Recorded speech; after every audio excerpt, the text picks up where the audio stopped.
Sabi ko sa inyo mga kabers, gulay lang ako. Okay na ako dyan.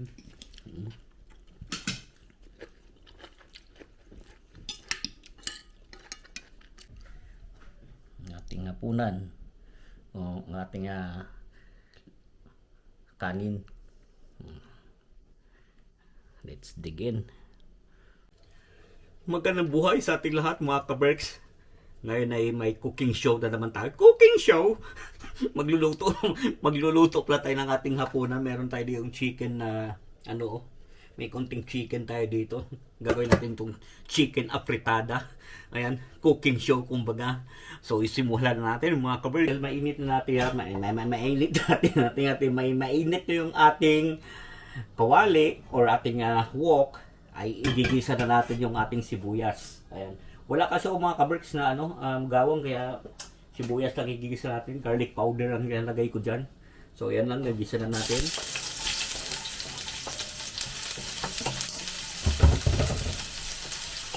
Hira kasi ako gumamit talaga ng fresh garlic, pero maganda sana sa katawan yun. Sa sunod gagapit na tayo. May nagpaluto kasi sa akin, hindi talaga ako gumayon kasi ang tamad ako magbalat lalo na pag may cater ka. Tagal magbalat, so di talaga ako gumagamit, di ako nasanay. Kaya ang ginagamit ko talaga lahat ito na lang, garlic powder. Yung dyan, mamaya natin lalagyan ng garlic powder. Hintayin lang natin itong saute ang ating sibuyas. Tama na siguro yan, hindi naman masyado Tapos lalagyan natin ito atong chicken. Ayan ating chicken. Isasangkot siya natin itong chicken. Kunti lang mga kabers, isang lutuan lang itong niluto ko kasi para iba naman bukas. Ayaw kasi nila halos ng tawag dito, ayaw nila ng pangas ba? So tama lang yan. Lagyan natin ng black pepper na kaagad habang sinusutay natin yan. Ayan. Lagyan natin ng tomato sauce. Napadami yun, pero okay lang. Ano ba akong paprika dito? Kasi paprika to Isutay natin mga kaberks. Ano yan itong chicken afritada? Napakadali lang lutuin to. Paprika lang yung pinampakulay ko. Tsaka tomato ketchup lang pinampalasa ko. Wala kasi din dito na yung tomato sauce din na dito. Maasim masyado kaya di ako naglalagay nun. Ayan. Lagyan pala natin. Nakalimutan ko yun garlic powder.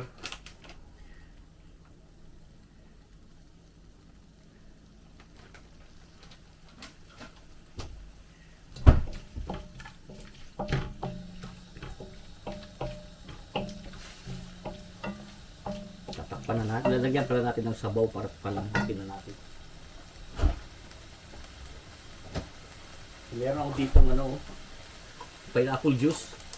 Lagyan natin pineapple juice.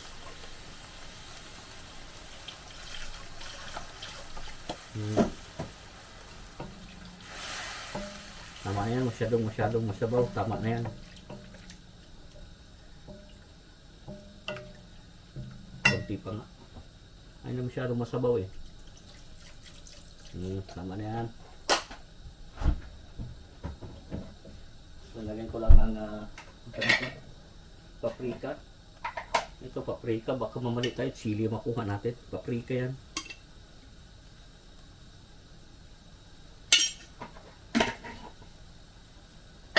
Paprika powder. Saka natin yung mekos-mekos.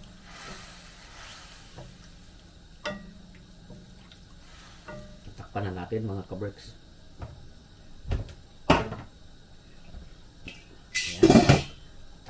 Hinaan lang natin. Pangkanin, ayan, magsasaing na rin tayo para sabay silang maluto ang ating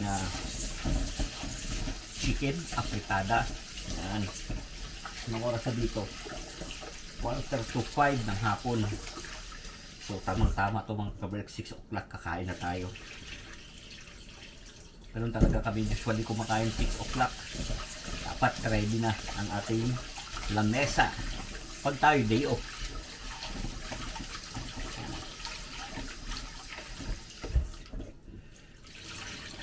Kasi kung may work ako, 5 o'clock, bumabalik ako sa work. So, minsan ang luto mo niyan, damihan mo bago ka para may trabaho ka, para may ulam na sila. Dadamihan mo sa yung day off ka. Yan. Eh, since off tayo ngayon, off tayo ng Sabado at Linggo, araw-araw tayo magluluto. Depende sa gusto nila. Bukas kung ano naman gusto nila.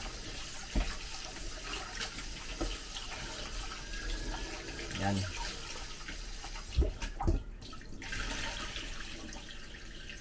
Limang beses ko kasi hinugasan mga kabrat itong ating bigas. Pag nagsaing tayo, 5 beses kong hinuhugasan. Na. So isasaing na natin. Sakto to, sakto alas 6. Luto na to.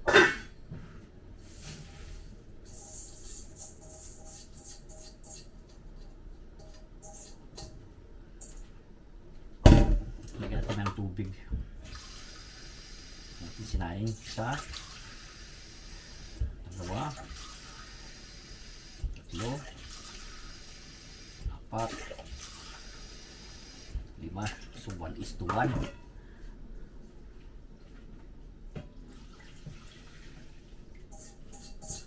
Yan. Siyempre, sasaksak na natin yan.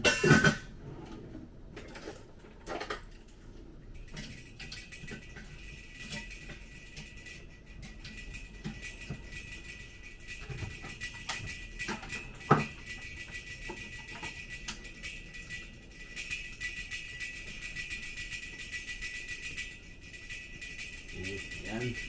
So titingnan na natin to. Nag-click-click lang ating mga kaberso. Nag-click-click natin cookware. Ano na nangyari?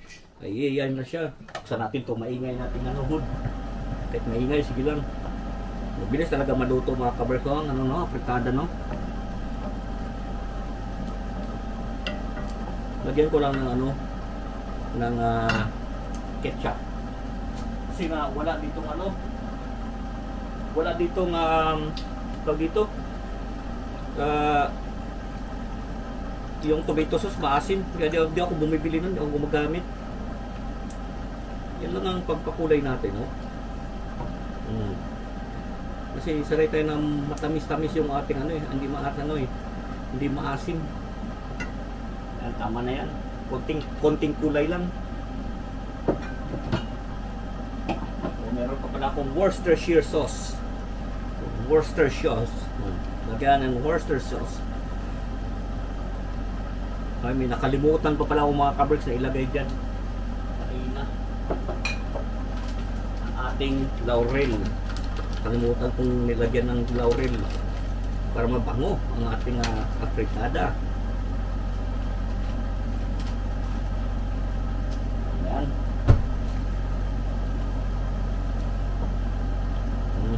Saka takpan ulit natin ngayon.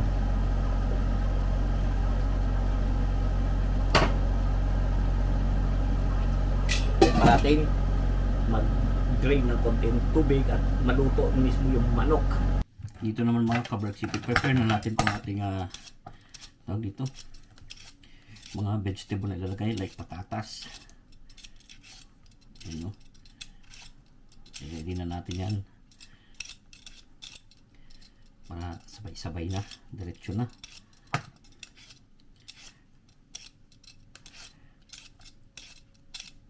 Tatlong patatas lang ilalagay natin mga kabricks. Kasi 3 na lang naman natira. Ubusin na natin. Ayan.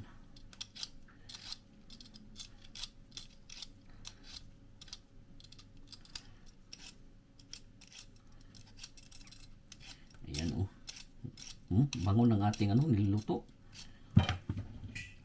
Nag-click-click na yun. So, lagyan natin dyan. Isa pa. Bakit ganyan na lang? Pinahirapan natin natin sarili. Yan pala madali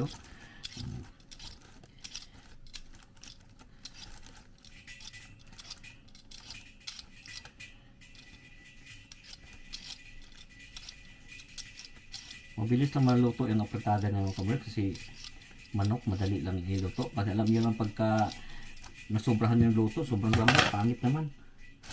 Parang kumakain kay corned beef. Corned beef. So, hihiwain na natin ng mga kabreks. So, posh! Meron pang design kahit pang bahay lang. Di ba? Meron tayong dapat ganyan.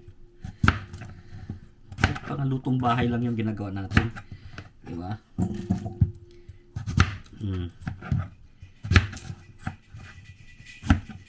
Di ba? Ganun lang. Ako, vegetable lang ako nito. Pwede na sa akin yan eh. Tapos, may nabalatan akong carrots. Ito lang hiwain natin. Sobra to. So, isang araw na nagluto ako eh. Dapat dami. Kaya, pwede na yan. Ano pala? Dapat may design din. Yun lang, wala pala tayong hotdog. Masarap sana may hotdog yung ating afritada. Pero wala, yan na.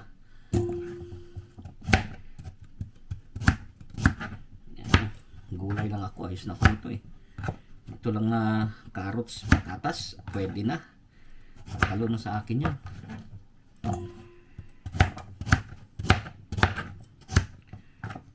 Talo na yan. I-prepare natin lahat. Ayos. Siyempre meron pa tayo ditong red pepper. Lagyan natin ng red pepper tsaka green. Para naman may design. May design, di maganda tingnan natin ang ating tawag dito, ang ating afritada. Diba? Tanggalin natin ito ng kalahati lang ilagay ko mga kabreks para pag nagluto ako ay gagamitan pa ako niyan. Pag nagluto ulit tayo, gagamitan pa tayo. Pwede natin ilagay sa mixed seafood. Saka natin hugasan. Hiniwa na natin para saka natin hugasan. O, di ba? Weng! Tapos, ganun lang. At least may kunting kulay lang yung ating ang ating afritada, di ba? Tapos syempre, hindi pa naman tayo magluluto ng mixed seafood. Lagyan natin muna ng cling film ito. Natira natin bell pepper. Ayan. Dekorasyon naman yan, kaya tama na yung half na half.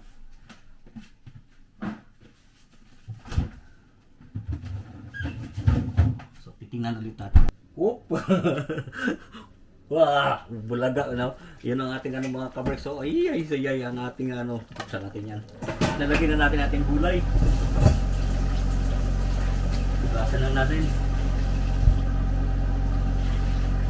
Yan, lagyan na natin ang ating carrots at patatas. Ako, kabreks, mga kabreks, okay na ako dito sa sa gulay. Patatas, carrot, ay sure na ako dyan. At hindi na ako mag-chicken. Wala nang chicken, okay lang sa akin.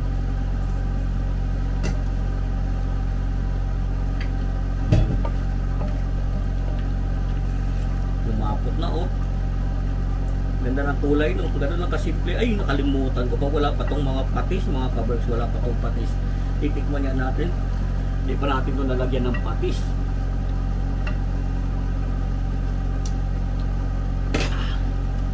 Uy, swabe. Pero matabang, syempre walang patis. Lagyan na natin ng patis. Okay. Hindi naman maingay ka. So lalagyan natin ng patis. Yun lang ang pating pampalasa mga kabreks, patis.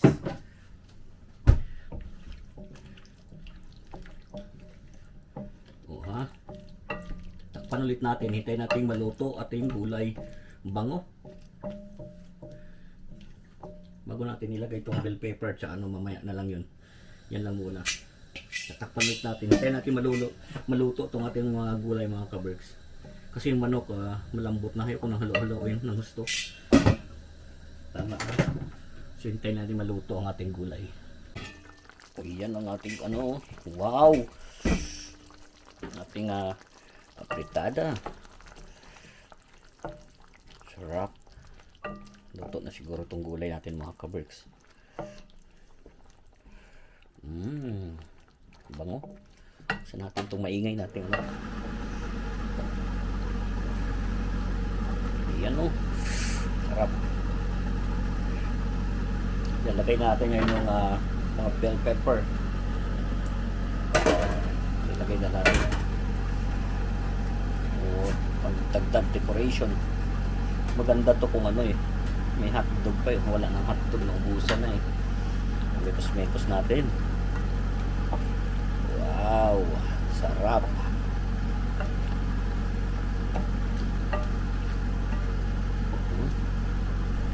Pwede, panalo. Takpan ulit natin mga kaberks. Iman time, mga kaberks. Wow! Oh, nakadagdag pa yung bango yung ating bell pepper, kaya swabe. Tingnan natin tong gulay kung okay na. Kasi ako, sabi ko nga sa inyo, gulay lang, ayos na ako dito, sapat na. Uy, medyo matigas pa. Konti pa. Ang bango. Tikman na natin, pero konti pa. Kasi matigas pa ng yan ako eh.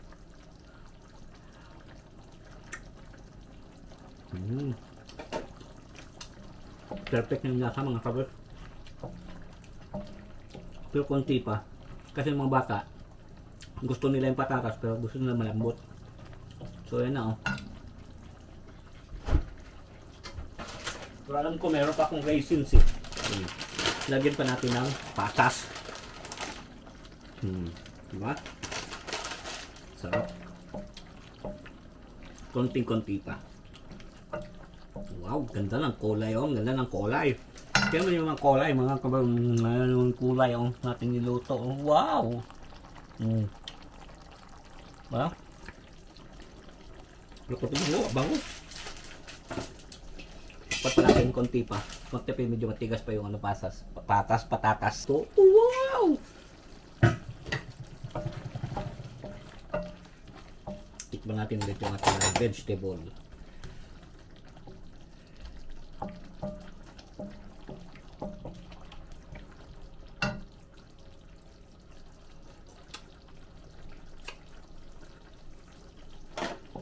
Pwede na.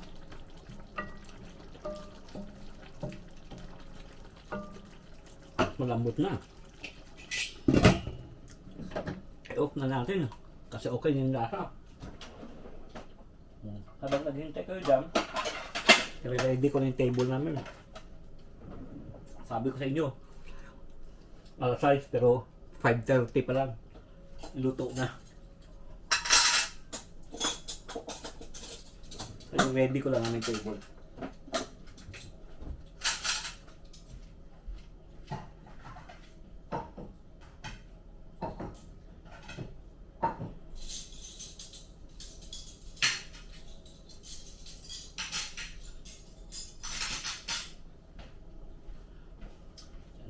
Ready na yung table, sa sandok na tayo. Ay mamaya pa pala tayo sa sandok mga kaberks at tatawagin tayo mga talaga 6 o'clock. Kasi ang ating kanin hindi pa luto. Meron sa pang 5 minutes. Kala ko diretso na ng sandok, hindi pa pala. Kaya pala alas 6 talaga eh. 5:30 pa lang oh. So mamaya pa kasi may 5 minutes pa tong maluto bago maluto tong kanin. So mamaya pa tayo sa sandok ng ating ulam. So luto ng ating rice mga kaberks. Ayan at sakto. Quarter to 6 na rito. So magtataano na tayo sa sandok na tayo ng ulam. Pero bago yan, siyempre tatanggalin na muna natin to. Unahin natin itong ilagay itong ating kanin. Yan, lalagay na lang natin to ng ganito doon. Ang kagandahan sa Salad Master mga kaberks, pwede na yan, ganyan. Ilapag mo na sa lamesa itong ating pinaglutuan ng kanin. Thank you Salad Master. Brought to you by Salad Master.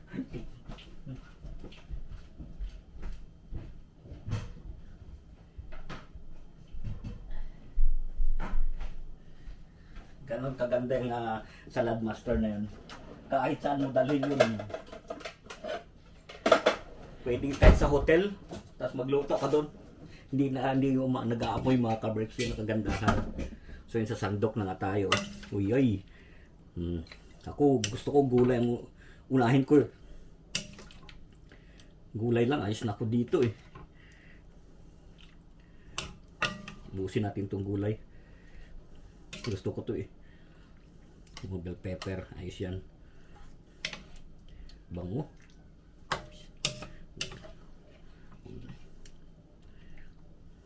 Ang bango. Kala ko isang kainan namin to, dalawa pa pala, yun oh. Dalawa pala eh. So yun lang, let's dig in mga kaberks. Yun lang ating buhay dito. Lagi ko sinasabi, keep us all safe. God bless us all. Magandang buhay. Thank you for watching.